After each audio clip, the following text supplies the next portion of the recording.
So employment data released by Statistics South Africa for the second quarter of this year has revealed that unemployment is particularly dire for the country's youth.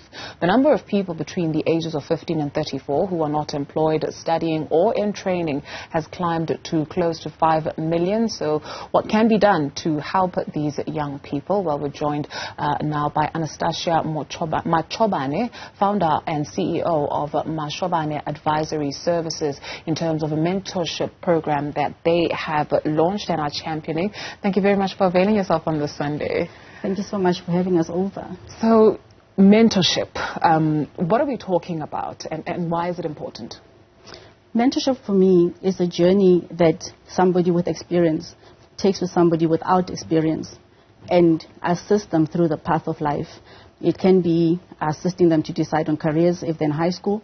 If they're already in varsity, is to help them, to cope with the pressures of varsity. At some point, it might be emotional support, maybe financial support.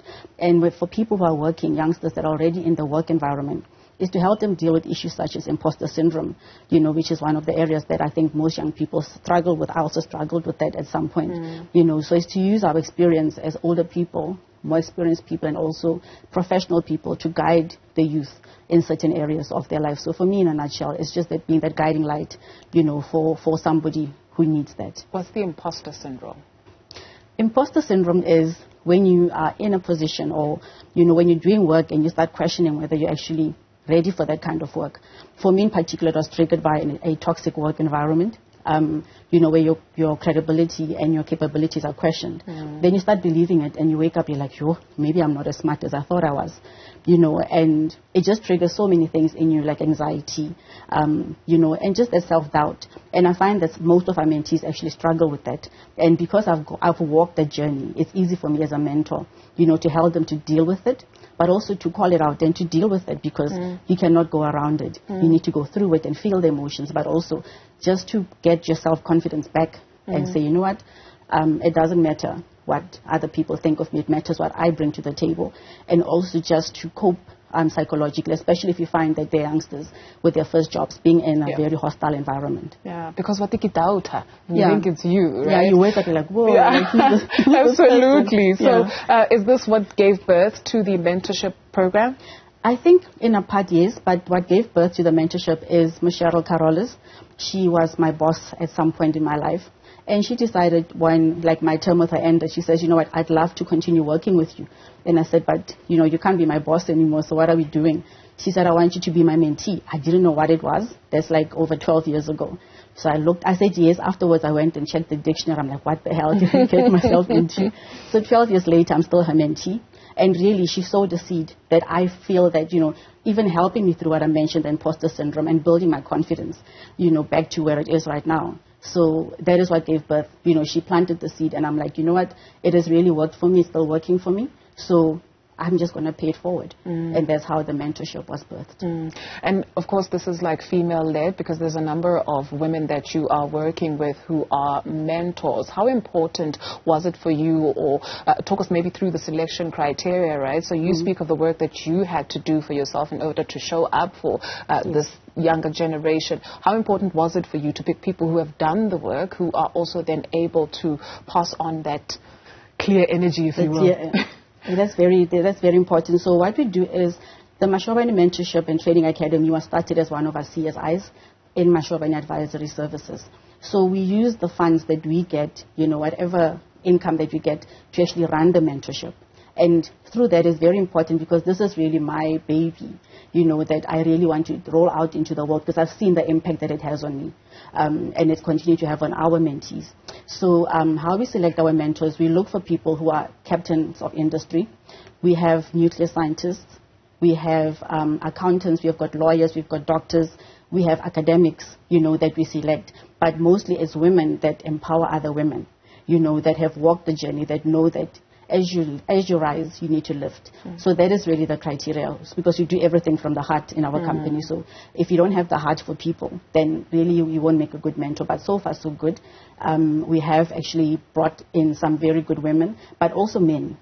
So I'll tell you a bit about that. No, let's get straight into it. So we have now recently also, approached certain male figures, because it's important to show male positive masculinity.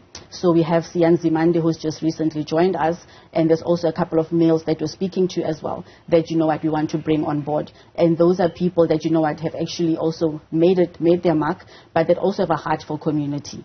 So Sia's based in Durban, so, and he's also in the TV, space. He does a lot for the communities. So we're looking for people like that who've got a heart, you know, for the community. So, and if there are any males out there that are interested and have got, who want to be male role figures, positive, you know, male role figures, role models, you know, we welcome them to participate. Which spaces do you operate in, right? Because much is said about young people in rural areas being left out of some of these conversations when we talk about mentorship and talking to them about, you know, the imposter syndrome, what that means, how you feel, and how you can possibly get yourself out of that. So which spaces do you operate in? Okay, so we've got offices in Pretoria, Centurion. So we have actually recently opened up space for our mentees, like where they have a computer library. They've got their own space. We're basically getting a donation of books. You know, so we're going to build a fully fledged library for them. We're also in Johannesburg, in Bryanston. We've recently just opened an office for Mashobane Advisory in KZN. So wherever we actually operate, we want to uplift the community. So our main focus for now is going to also now be KZN, Durban in particular, where we will be looking for unemployed youth, especially graduates, you know, that cannot find employment, and actually empower them with the soft skills, which is something that we've now added onto our mentorship because of the funding that we've recently obtained. So it's Pretoria, Johannesburg, and Durban. Maybe tell us about some of these young people that you mentor. Who are they? What are their dreams? What do they like to do? Why do they laugh? Why do they cry? Sure, now you see how my face lights up, because each one of them really has a special place. We have somebody called Shatadi Make. I found her when she was in grade 11. I worked with her mom. Her mom just gave me a report card to go and make a copy of, and I'm like, whose child is this? Because she's a straight A student, right? She's from Alexandra. And I asked the mom if I can foster her, you know, and also bring her into the mentorship. As we speak, she's studying her honors. She's doing her honors. She's got articles with PwC. So it's a path, you know, that we actually walk, because, you know what, there are those diamonds, you know, that just need that opportunity. We also have Zoe Siboe, who was one of the finalists in the Miss South Africa competition. She is living with a rare skin disease, and she's brought into our mentorship, and we have now actually found her an in-service training with a law firm that we work with, just to also boost her confidence. But she's the most beautiful person with the brightest dreams. You know, she doesn't let this be a disadvantage to her. She's using that, you know, to rise. We have Matsiri Sotsotesi, who I've basically mentored. She's now company secretary for a JSE listed company.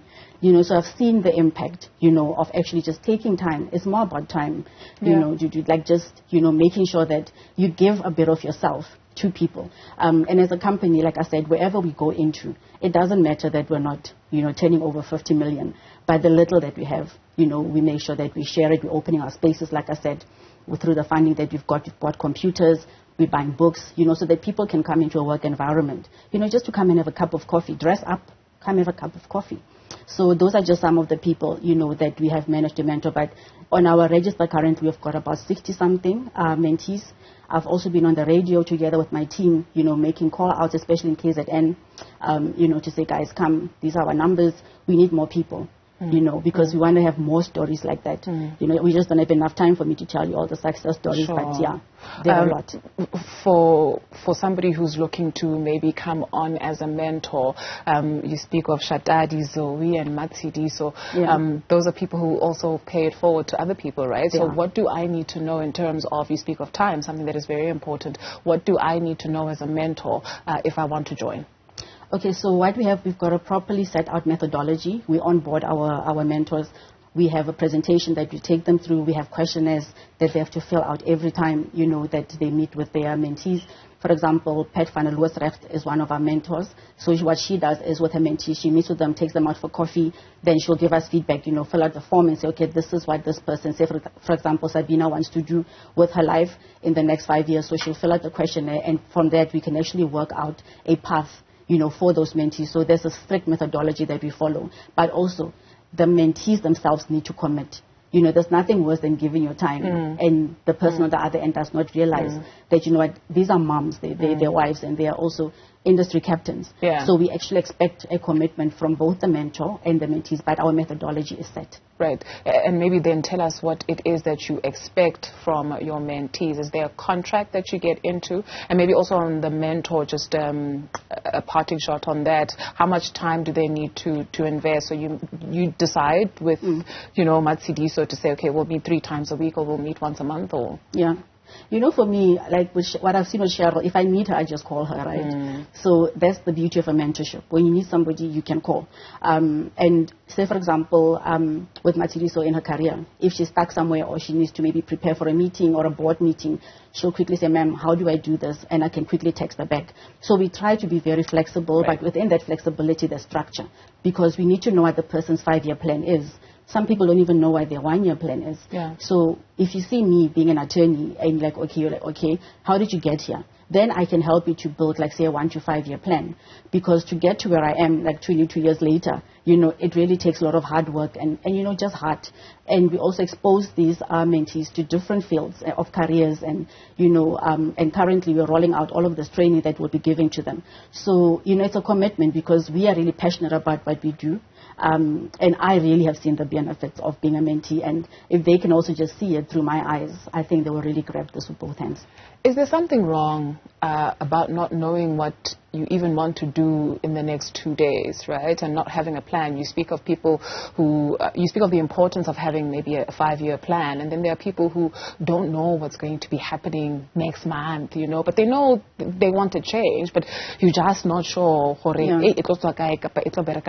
is there something wrong with not having a 1-year plan, a 2-year plan, a 3-year plan, a 5-year plan? I would say, having seen the benefit of it, if a person feels that they just want to wing it through life, it's their choice, right? I'm a mom and I sit with my boys and we plan, we plan their lives. They already know what they need to be doing because it's so important because it just gives you that focus. Because it's not like before where we all had to be lawyers and doctors, but there's so many careers right now, game design, there's a lot of careers that people can get into. But if you don't have a plan to say, okay, in the next 2 years, I want to see myself at least having gotten a diploma. That is what this mentorship does for you. Yeah. We look at your interests and we pair people with people that actually inspire them. If you're paired with a nuclear physicist, you're going to be like, whoa, I never even thought that I can do that, right? So that is really what we're trying to do, to actually teach people to have plans. I'm not saying there's anything wrong with not having a plan and winging it through life, but most of the time it doesn't work out, for everyone. Yeah. Where do people find you? Okay, so we are very active on social media. We are on, our website is actually very interactive, www.mashobane.com. And then we also have a email address specifically for the mentorship. It's mentorship@mashobane.com. So they can reach us there. And we also have a dedicated line, which I can't remember right now. Because okay. I'm sure we can go online and find it. They'll find it. If they just go to our website, everything is there. The inquiry form is there where they can leave their details with us. That is well manned. And as I said, with the funding that we've gotten from a corporate that we're doing work for, we're able to do so much more. So that involvement of corporates is also very, very important, to help us to actually deal with the unemployment crisis. Yeah. And to find those diamonds. I don't like the thought of somebody sitting with a diploma or a degree and they are just feeling so lost. And we're saying, come to us, let's see what it is that we can do for you. Yeah. Onwards and upwards. Thank you for the work that you do. Thank you. Thank you very much. Anastasia Machobane, founder and CEO of Mashobane Advisory Services. Thank you. Thank you.